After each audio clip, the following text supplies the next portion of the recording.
This is a video reply to Lindybeige's video, A Point About Drawing Swords. I'm a big fan of Lindybeige and I've been a follower for some time. And ever since seeing this video some years ago, I've wanted to make this video to reply to it.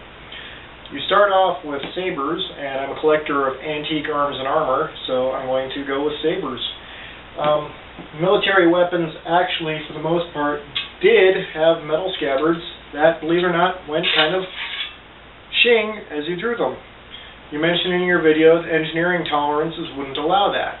Well, as you can see with this is an Italian artillery saber. The throat usually screws on or is brazed on to the scabbard. The throat actually has springs inside it. Usually they sit inside the fillers of the blade as it is drawn. This is a pipe back blade.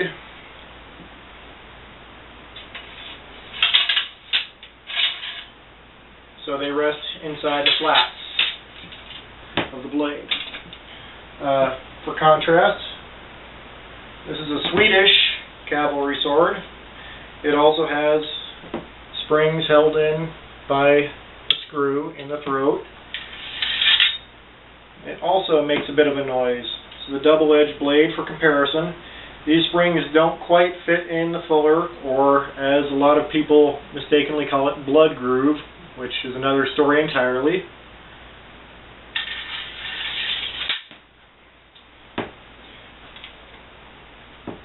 This is a French-made saber with a wide filler with the springs resting in it. It also makes noise.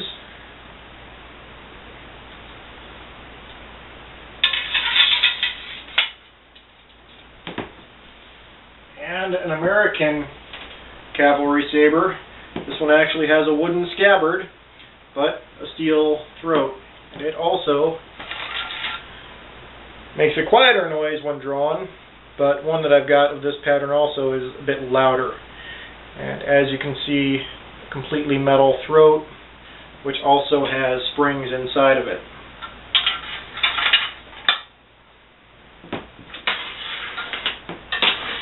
And as you mentioned, they wouldn't want the edge to drag against the inside of the scabbard. This is an American 1840 pattern light artillery saber. This one is dated 1854, which means it has the first pattern of scabbard throat. Let me draw again. Did you hear that? This was a particularly bad design. The saber is copied from a French design, but the throat of this one doesn't have a separate piece. It actually has the spring brazed into the scabbard so that it rests on the spine of the blade, pressing the edge directly against the inside of the scabbard, which dulls it every time it's drawn. Particularly bad idea. They replaced this style of scabbard around the start of the American Civil War. And just because I love it,